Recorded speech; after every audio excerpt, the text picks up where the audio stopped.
Students, welcome back to your BST class. And बेटा, हमारा जो चैप्टर फाइनेंशियल मैनेजमेंट हमारा चैप्टर रनिंग है, तो इसमें ही हमारा नेक्स्ट जो टॉपिक है this is financial decision, right.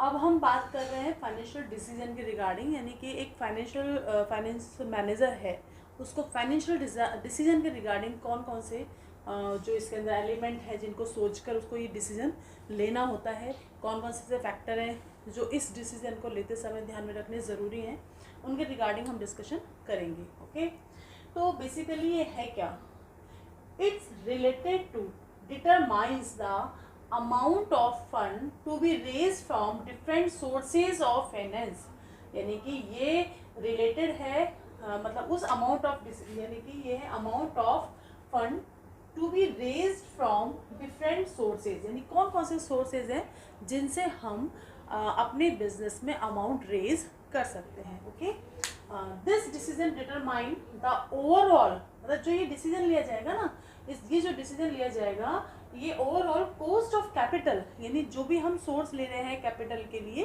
Capital को हम जनरेट करने के लिए उसकी कॉस्ट क्या होगी और उसका फाइनेंशियल रिस्क क्या होगा एंटरप्राइजेज में, उसके रिगार्डिंग हमारा ये टॉपिक है। यानी जो भी सोर्सेज हैं इसके, उन सोर्सेज को अडॉप्ट करते समय हम ये देखेंगे कि उसकी कॉस्ट ऑफ, जो भी उसकी क्या कॉस्ट है और क्या रिस्क है, इस बेस पे हम एनालिसिस करके फिर हम वो फाइनेंशियल जो सोर्स है उसको हम चूज़ करेंगे। ओके, तो बेसिकली जो फाइनेंशियल सोर्सेज हैं इनको टू पार्ट्स में डिवाइड किया गया है। One is owner fund and second is borrowed fund. Okay, तो ओनर फंड में क्या क्या आता है? ऑनर फंड में सबसे पहले इक्विटी शेयर, ठीक है, as you know, and preference share, retain earning. Okay, तो ये तीनों किस में आते हैं? ऑनर फंड में। और बोरोड फंड में लाइक इश्यू ऑफ डिबेंचर्स और आपके loan from bank and other financial institutions and public deposit. ठीक है, तो ये हमारे बेसिकली हमारा ये कॉम्बिनेशन है ऑनर फंड का और बोरोड फंड का, जिसमें से हमें सेलेक्ट करना है कि कौन सा सोर्स ऑफ कैपिटल हमको, किस सोर्स ऑफ कैपिटल से हमें अपनी कैपिटल रेज करनी है, और इनमें से जो डिसीजन लेंगे उसका हम एनालिसिस करेंगे cost of capital and financial risk के बेस पर। ओके, तो बेसिकली ये हमको इसके रिगार्डिंग हम इस टॉपिक में पढ़ेंगे। तो जो इस पूरे इसके अंदर बेसिकली जो हम कंपेयर करेंगे या जो हम मिक्स बनाएंगे वो मिक्स होगा इक्विटीज का एंड डिबेंचर्स का।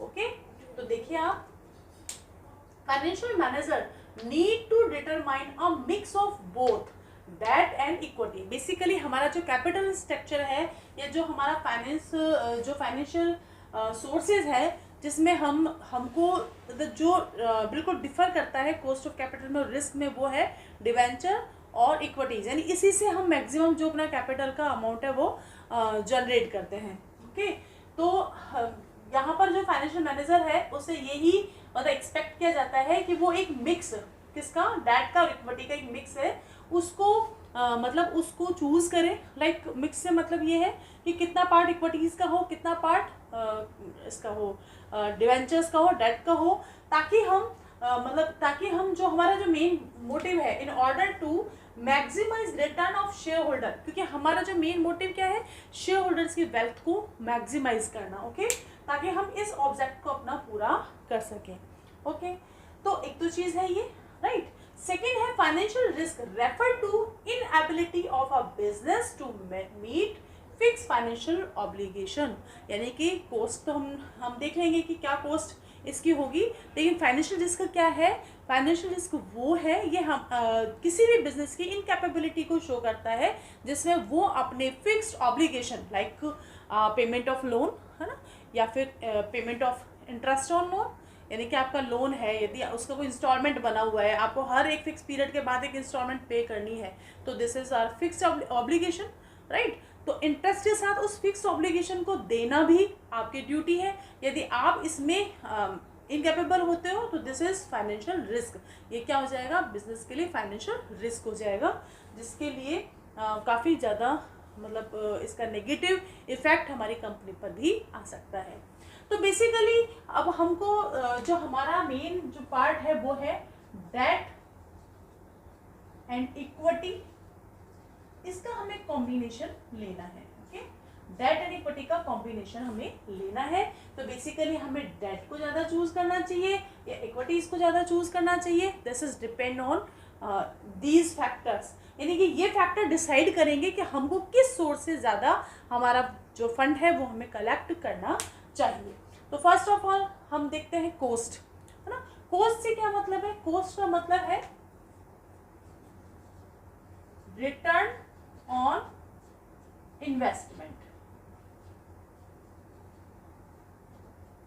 ठीक है, रिटर्न ऑन इन्वेस्टमेंट। यानी कि अब अपन कोस्ट की बात करें जैसे, तो जो डेट है ये हमें क्या पड़ता है, ये इसकी कोस्ट हमें क्या पड़ती है? लो पड़ती है, जबकि इक्विटी इसकी कोस्ट क्या पड़ती है? हाई। कैसे? कि आपको प्रॉफिट ज़्यादा है तब भी आपको डेट तो फिक्स रेट से पे करना है, राइट। और यदि मान लो हाई आपके प्रॉफिट ज़्यादा है तो इक्विटी इसकी कोस्ट क्या हो जाती है? हमारी रिटर्न ऑन इन्वेस्टमेंट, यानी इसका क्या हो जाता है? ज़्यादा हो जाता है। तो for the purpose of company, upon company के पॉइंट ऑफ व्यू से देखें तो डेट हमारे लिए चीपर सोर्स है। This is cheaper source, right. ये हमारे लिए क्या है? एक चीपर सोर्स है ना। तो डेट क्या है? एक चीपर सोर्स है, और जबकि हमारा इक्विटीज है ये क्या है? हमारे लिए एक मतलब ज्यादा कॉस्टली पड़ जाता है, ठीक है। रिस्क के पॉइंट ऑफ व्यू से देखें अपन, रिस्क के पॉइंट ऑफ व्यू से अपन देखते हैं, मान लो तो जो डेट है इसका रिस्क क्या है? हाई, और जबकि इसका रिस्क क्या है? लो। किस पॉइंट ऑफ व्यू से?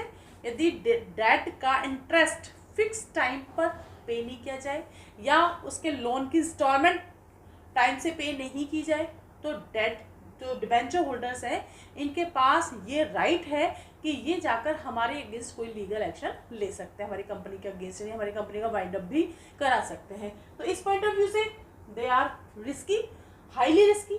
जबकि इक्विटीज है इनको ये कम रिस्की है, क्योंकि इनको डिविडेंड देने के लिए कंपनी बाउंड नहीं है। यदि कंपनी के पास सफिशिएंट प्रॉफिट नहीं है तो कंपनी इसको देने के लिए कोई कंपल्शन नहीं है कंपनी के ऊपर कि भाई तुमको इक्विटीज का डिविडेंड देना ही है। तो इस बिहाफ पर ये हमारे लिए लो रिस्की है, ठीक है। फ्लोटेशन कॉस्ट की बात करें अपन, फ्लोटेशन कॉस्ट का मतलब ये है कि जो ये सिक्योरिटीज हैं डेट और इक्विटी, इनको इशू करने की कॉस्ट, राइट। तो इनको हम इनके बेस पर देखें तो इक्विटीज की जो कॉस्ट है फ्लोटेशन वो हाई है, वो कैसी है? हाई है, ठीक है। और इसकी भी फ्लोटेशन कॉस्ट है। लेकिन यदि अपन देखें रिटेन अर्निंग की, मान लो मैं यहाँ बात करूँ आपसे रिटेन अर्निंग की, तो इसकी तो हमको कोई भी कॉस्ट पे करनी ही नहीं है। तो सबसे चीपर कॉस्ट, जो चीपर सोर्स है वो क्या हुआ? Retain earning. और रिटेन अर्निंग को यदि हम एक साइड कर दें तो मतलब यदि रिटेन हमारे पास नहीं है तो हम किसके साथ जाएंगे? ऑब्वियस सी बात है, डिबेंचर्स के साथ जाएंगे, ठीक है।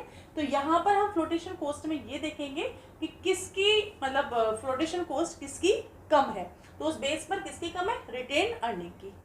देन आफ्टर है cash flow position. Cash flow position in the sense कि अब हम यहाँ देखेंगे कैश फ्लो की पोजीशन क्या है। यदि कैश फ्लो की पोजीशन भी डिपेंड करती है कि कैश फ्लो आपके पास ज़्यादा है या कम है।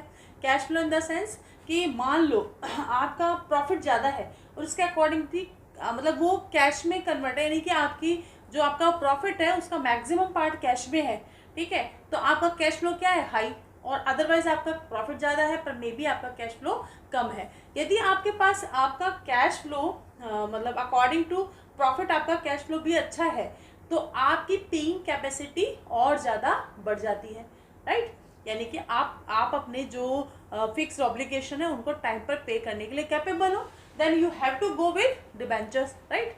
और यदि मान लो प्रॉफिट तो हमारे अच्छे हैं बट हमारे पास कैश फ्लो उतना अच्छा नहीं है, कैश फ्लो हमारा कम है, ठीक है। अकॉर्डिंग टू प्रॉफिट हमारा कैश फ्लो यदि ज़्यादा नहीं है then we have to choose equity share. अपन को क्या चूज करना चाहिए? Equity share. क्यों? क्योंकि इक्विटी शेयर को पे करने की कोई भी हमारे पर बाउंडेशन नहीं है, कोई कंपल्शन नहीं है कि हमें उसे पे करना है, ठीक है। तो कैश फ्लो समझ में आ गया, कैश फ्लो क्लियर है। यानी कि high cash flow then we have to go with debentures, and cash flow यदि हाई नहीं है, कम है, देन हमें चूज क्या करना चाहिए? इक्विटीज, ठीक है। देन आफ्टर है level of fixed operating cost. Fixed operating cost का मतलब क्या है? या फिक्स्ड ऑपरेटिंग कॉस्ट का मतलब है जैसे कि रेंट, सैलरी, वेजेस, ठीक है, इलेक्ट्रिसिटी बिल एक्सेट्रा, राइट। तो ये जो है फिक्स्ड ऑपरेटिंग कॉस्ट है। ऑपरेटिंग कॉस्ट आप जानते हैं, ऑपरेटिंग कॉस्ट का मतलब क्या है कि जो हमारे बिजनेस को रन करने के लिए, ऑपरेटिंग एक्टिविटीज के लिए बहुत ज़्यादा नेसेसरी है, दीज आर ऑपरेटिंग कॉस्ट, ठीक है। तो अब level of fix operating cost भी डिसाइड करता है कि आपको कौन सा सोर्स चूज करना चाहिए, ठीक है। तो ये तो है आपका फिक्स ऑपरेटिंग कॉस्ट। और आपका जो फाइनेंस कॉस्ट है वो क्या है? फाइनेंस कॉस्ट क्या है आपका? ये है आपका इंटरेस्ट, डिविडेंड, ठीक है। तो अब आपको यहाँ पर ये चूज करना है कि यदि आपका ये पोर्शन ज्यादा है, यानी कि आपके ऑपरेटिंग कॉस्ट बहुत ज्यादा हाई है, तो हमें अपनी जो ये जो फाइनेंस कॉस्ट है, यानी कि जैसे जो फिक्स्ड ऑब्लिगेशन है, डिविडेंड तो फिर भी फिक्स्ड ऑब्लिगेशन नहीं है अपना, लेकिन इंटरेस्ट हमारा फिक्स्ड ऑब्लिगेशन है, तो हमें इस इंटरेस्ट जो मतलब डिबेंचर्स है उसको हमें क्या रखना है? कम रखना है, ठीक है। और यदि मान लो आपकी ऑपरेटिंग कॉस्ट कम है तो आप ज़्यादा डिबेंचर्स को यूज़ कर सकते हो। तो फिक्स ऑपरेटिंग कॉस्ट का मतलब आप समझ गए ना कि कौन सी ऑपरेटिंग कॉस्ट आती है? ये ऑपरेटिंग कॉस्ट है और ये फाइनेंस कॉस्ट है। यदि ये कम है तो आप इसको बढ़ा सकते हो, यदि ये ज़्यादा है तो आपको इसको कम रखना होगा, ठीक है।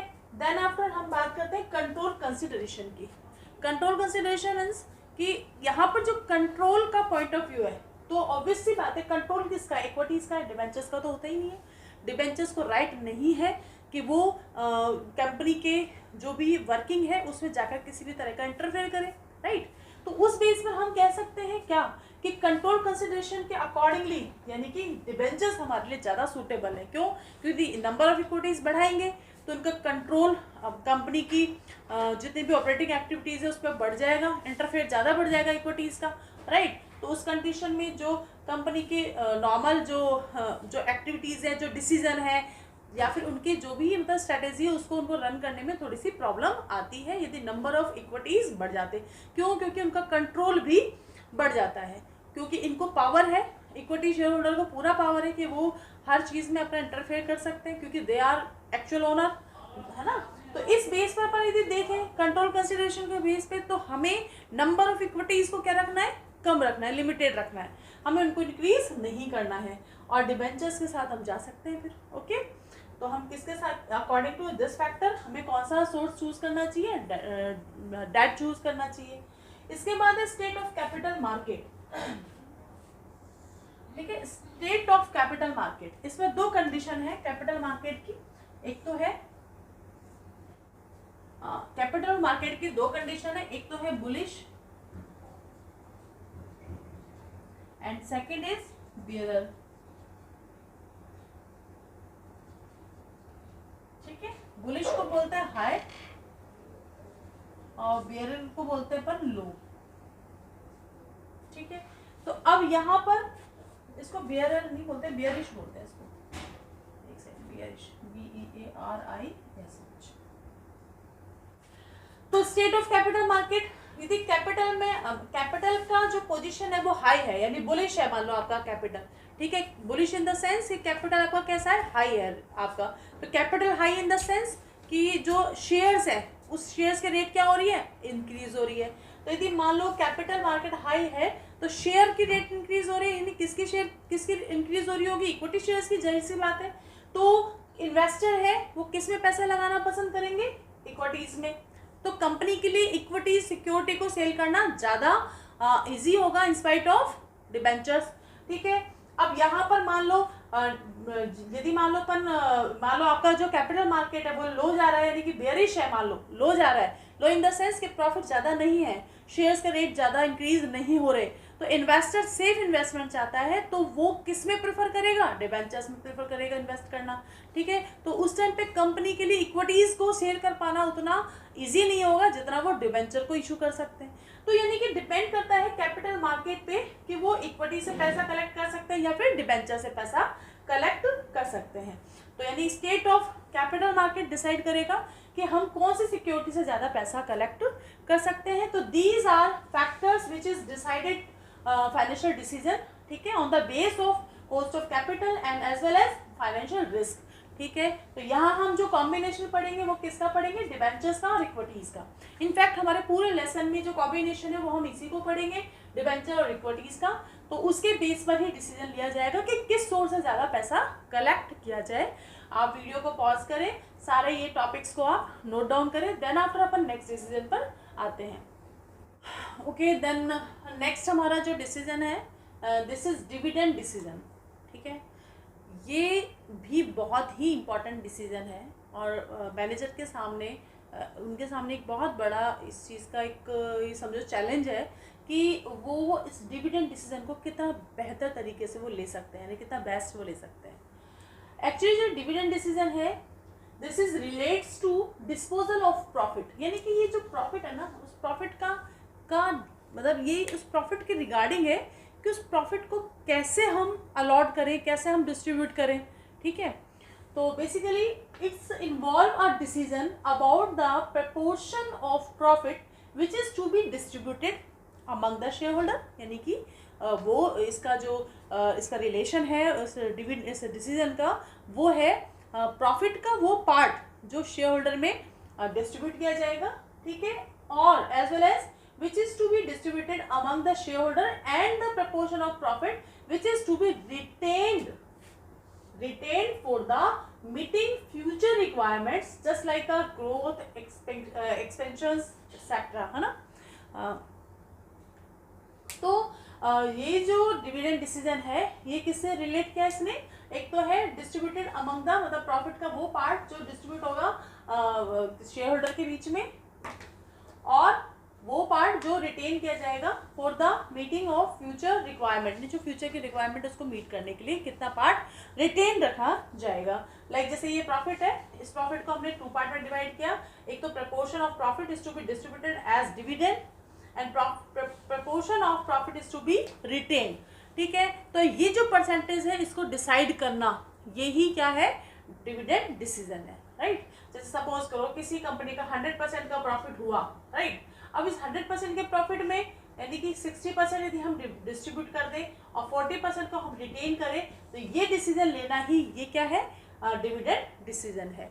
अब 60% की रेट को डिसाइड करना और उसको डिसाइड करने के बाद इनका इक्विटी शेयर होल्डर का सेटिस्फाइड होना, ये भी बहुत इंपॉर्टेंट चीज़ है। क्यों?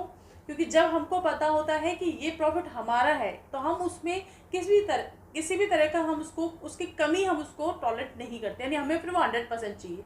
तो शेयर होल्डर को सेटिस्फाइड रखना इस पार्ट के लिए कि, और ये उनको मतलब इस चीज़ के लिए कन्विंस करना कि this is also your profit part, लेकिन अभी हम उसको रखेंगे अपने पास एज ए रिटेन करके ताकि हम फ्यूचर की कोई भी रिक्वायरमेंट है उसको हम मीट आउट कर सके। और एट द लास्ट मोमेंट हम आपको ये डिविडेंड का पार्ट जो हमने आपका रिटेन किया है वो हम आपको दे देंगे।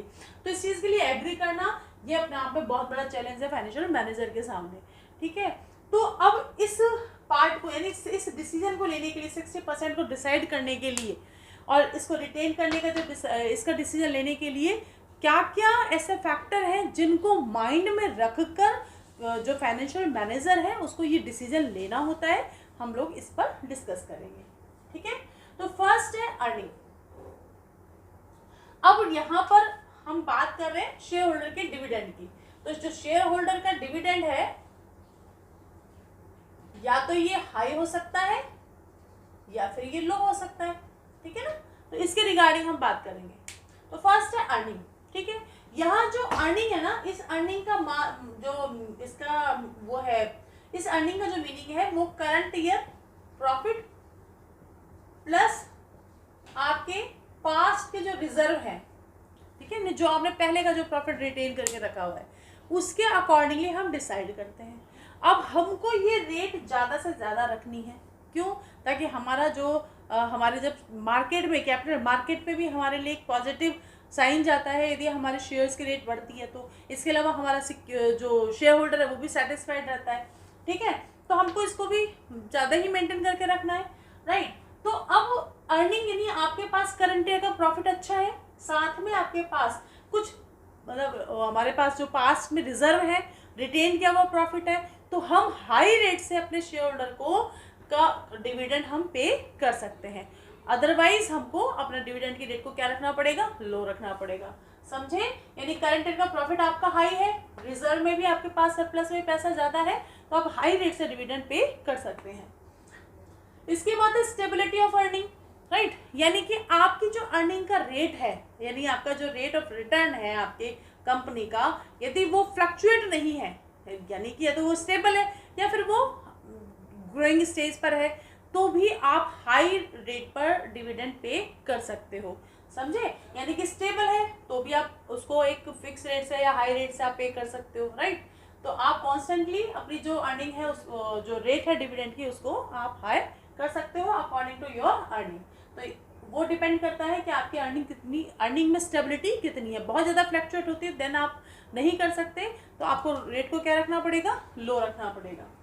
फिर है growth opportunity. Growth opportunity in the sense कि यदि आपकी कंपनी में ग्रोथ के ऑप्शंस बहुत ज़्यादा हैं, यानी आप जो भी आपका मतलब जिस भी प्रोडक्ट में आपकी ट्रेडिंग है, यदि वो बहुत अपॉर्चुनिटीज़ हैं, उसके अंदर ग्रोथ के ज़्यादा ऑप्शन है, then you have to retain maximise share of profit, right.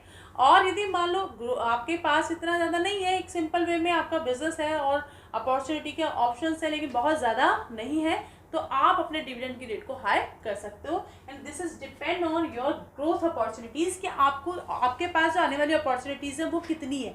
ज़्यादा है देन रिटेन अर्निंग ज़्यादा होनी चाहिए आपके पास, ताकि आप फ्यूचर में उसको इन्वेस्ट कर सको, ठीक है। तो आप इसके अकॉर्डिंगली डिसीजन लेंगे। फिर है cash flow decision, cash flow position, वो ये हाई और लो, है ना। यदि कैश फ्लो हाई है आपका, देन कैश फ्लो ज़्यादा है तो आप ज़्यादा डिविडेंड पे मतलब करने में आप कैपेसिटी होती है, तो आप ज़्यादा मतलब एक हाई रेट से डिविडेंड पे कर सकते हैं। यदि कैश फ्लो आपका पोजीशन आपकी बहुत ज़्यादा हाई नहीं है, तो आपको डिविडेंड की रेट को भी क्या रखना होगा, लो रखना होगा। फिर है taxation, taxation policy. Taxation policy में टैक्स जो रेट है, टैक्स रेट या तो वो हाई होगी या फिर वो लो होगा, है ना, टैक्स रेट। तो यदि टैक्स रेट ज़्यादा है तो जो डिविजिबल इनकम होगी वो क्या हो जाएगी, कम हो जाएगी, राइट।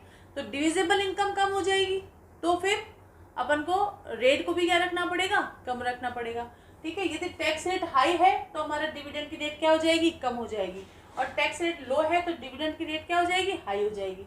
कैसे समझेंगे अपन इसको, लाइक जैसे अपने पास जैसे कि ए कंपनी है और इधर को बी कंपनी है ना। अब ए कंपनी का इसका जो प्रॉफिट है सपोज करो 100 प्रॉफिट है, बी कंपनी का भी 100 प्रॉफिट है। यहाँ पर टैक्स लो से कैलकुलेट करेंगे, वहाँ हाई से कैलकुलेट करेंगे। अब मान लो 30% टैक्स रेट है, तो यहाँ से 30 माइनस हो गया तो कितना डिविजिबल प्रॉफिट है, 70, यानी 70 है जो प्रॉफिट होगा शेयर होल्डर में डिविजिबल। यदि मान लो 40% की टैक्स रेट है, तो यहाँ पर 40 माइनस हुआ तो कितना डिविजिबल प्रॉफिट बचा, 60, ठीक है। तो प्रॉफिट क्या हो गया, कम हो गया, राइट। इट मीन्स यदि टैक्स रेट ज़्यादा है तो डिविजिबल प्रॉफिट हमारा क्या हो जाएगा, कम हो जाएगा। तो हमें डिविडेंड की रेट को क्या रखना है, लो रखना है। और यदि मान लो हमारा टैक्स कम है तो हम डिविडेंड की रेट को हाई रख सकते हैं, ठीक है। देन आफ्टर है stock market reaction. Stock market reaction in the sense कि स्टॉक के अंदर एक कंपनी के गुडविल का भी ये भी एक साइन होता है कि लाइक आपके डिविडेंड का रेट बढ़ रहा है, यानी मार्केट प्राइस यदि डिविडेंड की बढ़ रही है, ठीक है, तो वो एक अच्छा इम्पैक्ट है, गुड इम्पैक्ट है शेयर मार्केट में भी और इन्वेस्टर पे भी, ठीक है। तो यदि आपको अपने शेयर स्टॉक मार्केट का रिएक्शन अपने लिए पॉजिटिव देखना है, हाई देखना है ना, मान लो, तो आपको डिविडेंड की रेट को भी क्या रखना होगा, हाई। और यदि आपका जो स्टॉक मार्केट का जो रिएक्शन है और आप मतलब आपकी बहुत अच्छी रेपो बनी हुई है और कम वहाँ पर स्टॉक मार्केट में, तो आप लो के साथ भी जा सकते हैं, क्योंकि उससे फिर शायद आपकी गुडविल पे कोई इफेक्ट नहीं आएगा, ठीक है। फिर है access to capital market. Access to capital market यानी कैपिटल मार्केट तक अप्रोच करना, राइट। यदि मान लो किसी भी कंपनी की कैपिटल मार्केट में बहुत अच्छी अप्रोच है, बहुत अच्छी अप्रोच इन द सेंस कि उसकी गुडविल ऑलरेडी सेट है, ठीक है, पॉजिटिव है उसका मार्केट, तो वो अपनी सिक्योरिटीज़ को कभी भी इशू कर सकता है, राइट, कभी भी इशू कर सकता है, क्योंकि मार्केट पॉजिटिव है उसके लिए। तो वो अपने डिविडेंड की रेट को कम रख सकता है, यानी कि वो कम रख कर भी उसकी गुडविल इतनी अच्छी सेट है कि लोग उसे सिक्योरिटीज़ को परचेज कर लेंगे। तो यदि एक्सेस है आपके कैपिटल मार्केट में, आप इजीली जाकर अपनी सिक्योरिटीज़ को सेल कर सकते हैं, देन आप डिविडेंड की रेट को लो रख सकते हैं। लेकिन यदि मान लो कैपिटल मार्केट में एक्सेस आपकी अच्छी नहीं है, तो अट्रैक्ट करने के लिए शेयर होल्डर्स को आपके अपने डिविडेंड की रेट को हाई रखना होगा, ताकि जो कैपिटल मार्केट है उसमें जो सिचुएशन है वो पॉजिटिव हो सके। ठीक है, नेक्स्ट हमारा जो टॉपिक है वो है legal constraints. Legal constraint in the sense कि जो भी कंपनी के लॉज हैं, है ना, जो कंपनी के लॉ बने हुए हैं वो उन लॉ के अकॉर्डिंगली जो भी रूल्स रेगुलेशन फ्रेम किए हुए हैं, ठीक है, तो यदि कंपनी उन रूल्स रेगुलेशन के अंडर आती है तो उसको वो सारे रूल्स रेगुलेशन फॉलो करने होंगे, कंपलसरी है, राइट। और यदि नहीं आती तो वो अपने अकॉर्डिंगली चल सकती है। तो जो लीगल फ्रेमिंग की हुई है कंपनी एक्ट ने, उसको फॉलो करते हुए ही वो अपने डिविडेंड की रेट को डिसाइड करेगी। तो अंडर कंपनी, मान लो कंपनी के उन लीगल कॉन्स्टेंट्स के अंडर वो मान लो आ रही है कंपनी, तो उसे डिविडेंड की रेट को लो रखना चाहिए और मतलब उनके लॉ को फॉलो करना चाहिए। और यदि उसमें नहीं आती उस फ्रेमिंग में, देन वो अपने जो डिविडेंड की रेट है उसको हाई कर सकती है। ठीक है, इसके बाद है share holder preference. Share holders को भी ना 2 पार्ट में डिवाइड किया गया है।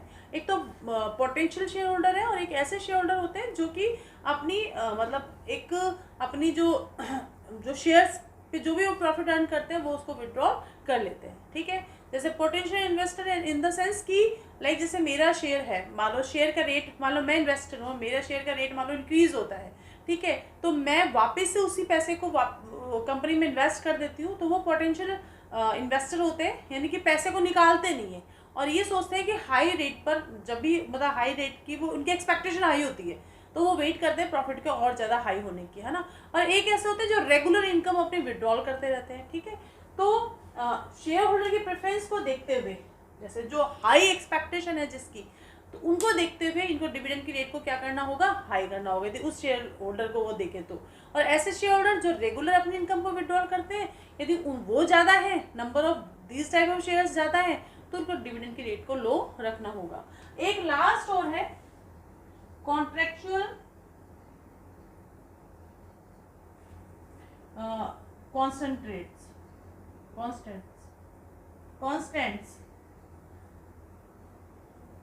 राइट।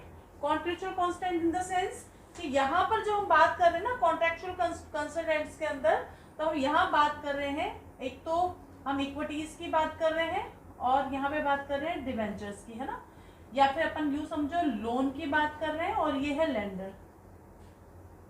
ठीक है, तो जो कंपनी में मान लो कंपनी ने बहुत एक ह्यूज अमाउंट लोन के रूप में ले रखा है, तो लेंडर की अपनी असेट्स के ऊपर उसको अपने असेट्स का रिस्क ज़्यादा बढ़ जाएगा। लाइक क्योंकि लोन, मान लो लोन करोड़ों का लोन ले रखा है, मान लो किसी कंपनी ने, मान लो 10 करोड़ का लोन ले लिया कंपनी ने, अब उसको पे करने बहुत मतलब उसको पे करना इतना आसान नहीं है और कितने टाइम में पे होगा ये भी कोई डिसाइडेड नहीं है। उस कंडीशन में जो मतलब लेंडर है या इक्विटीज़ है उनकी प्रॉपर्टी को के लिए एक रिस्क क्रिएट हो जाता है। तो ऐसे कंडीशन में एक कॉन्ट्रैक्ट होता है कि एक टाइम के इससे ज़्यादा लोन को के लिए वो रिस्ट्रिक्शंस लगा देते हैं, यानी कि रेस्ट्रिक्शंस कि मतलब कितना अमाउंट अपन लोन के फॉर्म में जनरेट कर सकते हैं, ताकि जो लेंडर है उसके असेट्स को, यानी इक्विटीज़ है उसके पैसे को भी हार्म नहीं पहुँचे, यानी उसका भी इन्वेस्टमेंट जो है सेफ रहे। ठीक है, तो ये अपना वो है कॉन्ट्रैक्चुअल कंसल्टेंट्स है, जिसके अकॉर्डिंगली इक्विटीज और डेट का रेशो डिसाइड होता है। जैसे कि आपको मैंने बताया भी था कि 2:1, लाइक इक्विटीज यदि आपके 2 है तो आप डिबेंचर्स को, डिबेंचर कितना होना चाहिए, 1 होना चाहिए, इससे ज़्यादा नहीं होना चाहिए, ताकि आप उसको इजीली पे कर सकें और इक्विटीज का पैसा भी सेफ रह सके। तो ये है अपना डिविडेंड डिसीजन। तो अपने तीनों डिसीजन पढ़ लिए अपने, राइट। इन्वेस्टमेंट डिसीजन पढ़ लिया, उसका जो रिलेशन है किससे है, फिक्स असेट्स और करंट असेट्स के इन्वेस्टमेंट से है। सेकंड हमने पढ़ा फाइनेंशियल डिसीजन, जिसमें हमने सोर्स ऑफ फाइनेंस के बारे में डिस्कस किया, लाइक ऑनर फंड से पैसा हम ज़्यादा कलेक्ट करें और डिवेंचर से कलेक्ट करें, यानी कि बोरोड फंड से कलेक्ट करें, तो वो मतलब कॉस्ट और रिस्क के बेस पर हमने कंपेयर किया और हमने देखा कि कौन कौन से फैक्टर हैं जो हमें हेल्प करते हैं चूज़ करने में। ऐसे ही डिविडेंड डिसीजन में हमारे पास ये जो फैक्टर है, ये फैक्टर हमें ये डिसाइड करते हैं कि हमारा जो डिविडेंड की रेट है वो हाई रहनी चाहिए या लो रहनी चाहिए। यानी कि डिविडेंड देने से हमारा इक्विटी शेयर होल्डर भी सेटिस्फाइड रहे और हमारे पास रिटेन में भी इतना पैसा रहे कि हमें फ्यूचर में कोई रिक्वायरमेंट हो तो हम उसको फुलफिल कर सकें। तो ये तीनों डिसीजन इसके रिगार्डिंग थे। आई होप आपको ये समझ आ गया होगा। तो आप इस वीडियो को यहाँ पर पॉज करें और इस डिसीजन की सारी डिटेल को नोट करें। ओके देन नेक्स्ट हमारा जो टॉपिक है वो है फाइनेंशियल प्लानिंग के रिगार्डिंग। ओके, फाइनेंशियल प्लानिंग यानी कि यहाँ पर हम जो इसमें हम जो पढ़ेंगे वो ये पढ़ेंगे कि फाइनेंशियल, वही चीज़ है, हम स्टार्टिंग में ही आ गए। फाइनेंशियल प्लानिंग यानी कि फर्स्ट ऑफ ऑल तो need of finance, then after source of finance and then after utilisation. वो तीनों ही एलिमेंट जो हम ऑलरेडी पढ़ चुके हैं। यहाँ हम केवल और चीज़ों की नहीं, अभी हम केवल फाइनेंस की हम प्लानिंग कर रहे हैं, राइट। तो अब जैसे इसके अंदर इसके डेफिनेशन में 3 एलिमेंट्स हैं जिसको अपन इंक्लूड कर रहे हैं। देखो आप, फर्स्ट है determine the amount of financial needed, यानी कि कितना हमारी नीड है financial. Okay, first of all तो डिटरमाइन हमको करना है कि determine the amount of financial needed to carry out day to day operating activities smoothly. यानी फर्स्ट ऑफ ऑल तो नीड देखेंगे हमारे कितनी फाइनेंस की नीड है, और वो नीड ऐसी होनी चाहिए जो हमारे डे टू डे की एक्टिविटीज़ को इफेक्ट डालती हो। तो वो हम कैलकुलेट करेंगे, डिटरमाइन करेंगे। देन आफ्टर हम देखेंगे अगेन सोर्स ऑफ फंड, यानी किन सोर्सेज से हम उसको कलेक्ट कर सकते हैं। Then after determine the suitable policy for proper utilisation of fund. इसके बाद हम वो सारी जो भी हमारी ऑपरेटिंग एक्टिविटीज़ हैं या वो मतलब जितनी भी हमारी स्ट्रेटेजी बनेगी या जो हमारे मतलब जो भी वर्किंग हमारी जो डिसाइड होगी, डिटरमाइन होगी, वो सारी ऐसी होनी चाहिए जिसमें कि हमारा जो भी फाइनेंस फंड्स है हमारे पास उसका एक प्रॉपर यूटिलाइजेशन हो सके। ठीक है, तो डेफिनेशन हो गई। देन आफ्टर फाइनेंशियल प्लानिंग का क्या ऑब्जेक्ट है? तो बेसिकली इसके 2 ऑब्जेक्ट है। फर्स्ट है to ensure availability of fund whenever they are required. It means कि आपको अपने बिजनेस को रन करने के लिए आपको फिक्स असेट्स को परचेज करना है, राइट। अब फिक्स असेट्स को परचेज करने जाएं आप तो आपके पास फंड होना चाहिए, राइट। बिना उसके तो काम चलेगा ही नहीं। सेम ऐसे ही ऑपरेटिंग फंक्शन को स्टार्ट करने के लिए भी आपके पास फंड अवेलेबल होना चाहिए। तो कहने का मतलब है to ensure availability of fund, यानी फंड की अवेलेबिलिटी को एंश्योर करना वेन एवर दे नीडेड, जब उसकी रिक्वायरमेंट है at the time of purchasing fix assets, right. तो हमारे पास उतना फंड अवेलेबल होना चाहिए। Then after to see that firm does not raise resources unnecessarily. इसका मतलब क्या है? ऐसा नहीं हो हमारे को जितनी रिक्वायरमेंट है ना उतना ही फंड हम रेज करें। ठीक है, अब ऐसा नहीं कि हमने फंड तो रेज कर लिया बहुत ज़्यादा और हम उसको यूज़ में ले नहीं रहे। लाइक हमको अभी हमने बताया हमारे पास फंड है कि हमने उसका कुछ यूज़ नहीं किया, तो वो क्या होगा? वेस्टेज होगा।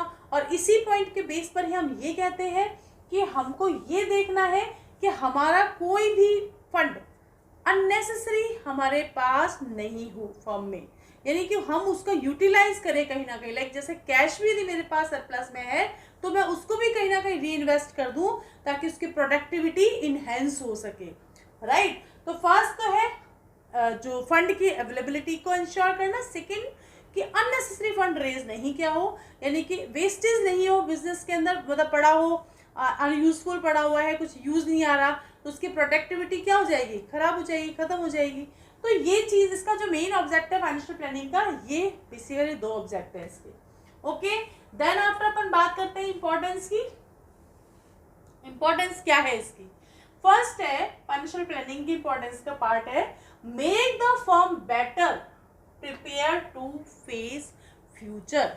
यानी आप फाइनेंशियल प्लानिंग करके चलते हैं तो आप फ्यूचर में मतलब आप अपना जो प्लानिंग जाहिर सी बात है फ्यूचर से रिलेटेड है, तो आपको कोई प्रॉब्लम नहीं आएगी।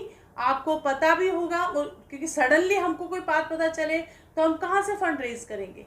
तो आपने यदि प्रॉपर प्लानिंग आपने की हुई है तो आप किसी भी तरह के कोई हर्डल्स आपके सामने नहीं आएगी। आप फेस करने के लिए रेडी हो फ्यूचर की जो भी इवेंट होगा उसके लिए। फिर है help in avoiding business threat and surprises. अब कोई भी मान लो ऐसा थ्रेट है आपके सामने बिजनेस, क्योंकि बिजनेस एनवायरनमेंट क्या है, डायनामिक है, चेंजेस होते रहते हैं। अभी कोरोना का चल रहा है चेंजेस, तो जो भी किसी भी फर्म ने या कंपनी ने अपने आप को इस तरह से, मतलब वो फाइनेंशियल प्लानिंग की हुई है उसने कि उसके पास फंड है सफिशिएंट कि जो क्रूशियल टाइम है इसको वो फेस कर सके, तो वो तो सर्वाइव कर जाएगा। और ऐसा है जिसने कोई प्लानिंग ही नहीं कर रखी, तो 4-5-6 दिनों महीने में तो वो क्या हो गया, अभी तक वो डिमोलिश हो चुका होगा। क्यों? क्योंकि प्रॉपर फाइनेंशियल प्लानिंग उसकी नहीं हुई है, राइट। तो कहने का मेरा मतलब है कि help in avoiding business threat, यानी बिजनेस थ्रेट को अवॉइड करने में हेल्प करता है क्या, फाइनेंशियल प्लानिंग और सरप्राइजेज। इसी तरह से जैसे कोई मान लो सरप्राइज, यानी कोई बहुत अच्छा कोई अपॉर्चुनिटी मिलने वाली है, तो आपके पास यदि फंड है तो आप उसे ग्रब कर लेंगे, अदरवाइज नहीं कर पाएंगे। फिर है कोऑर्डिनेशन वेरियस फंक्शंस। जैसे आपको पता है कि हमारी जो कंपनी है या बिजनेस है उसमें अलग अलग डिपार्टमेंट होते हैं, सेल्स डिपार्टमेंट अलग है, परचेस डिपार्टमेंट अलग है, और फाइनेंशियल प्लानिंग इस सारे डिपार्टमेंट के आपस में इंटरलिंक्ड है, तो सब पे डिपेंड करता है। तो आपकी प्रॉपर प्लानिंग है तो आप सारे डिपार्टमेंट में भी कोऑर्डिनेशन भी बना के रखेंगे कि कहीं पर ज़्यादा कॉस्ट तो नहीं आ रही, कहीं पर ज़्यादा मतलब अननेसेसरी तो फंड नहीं पड़ा हुआ है, लाइक इस तरह से ये कोऑर्डिनेशन का भी फंक्शन ऑटोमेटिकली ये अपना कंप्लीट करते हैं।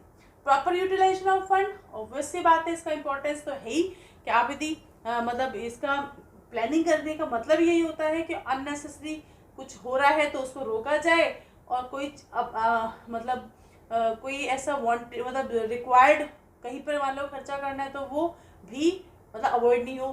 तो यानी कि ये सारी चीज़ें देखकर हम अपना यूटिलाइजेशन प्रॉपर कर सकते हैं फंड का। Link in present and future planning तो बेसिक प्रिंसिपल ही यही है कि ये प्रेजेंट और फ्यूचर में लिंक स्टेबल करता है ना। नेक्स्ट है make evaluation of actual performance, कि आपने प्लानिंग की हुई है फाइनेंशियल प्लानिंग तो आप उसके अकॉर्डिंगली ही चलेंगे, उसके अकॉर्डिंगली चलेंगे तो हम अपनी जो भी हमारी एक्चुअल परफॉर्मेंस होगी उसको हम उससे कंपेयर करके हम जो भी वेरिएंस होगा उसको फाइंड आउट कर सकते हैं, ठीक है। तो दीज आर इम्पोर्टेंस, है ना, और ये है ऑब्जेक्ट, और ये टॉपिक इतना सही है फाइनेंशियल प्लानिंग का, फटाफट से इसको पॉज करके आप इसको नोट कर लें। और जो नेक्स्ट हमारा टॉपिक है कैपिटल स्ट्रक्चर, वो हम नेक्स्ट वीडियो में करेंगे। Okay, then I will see you in next video.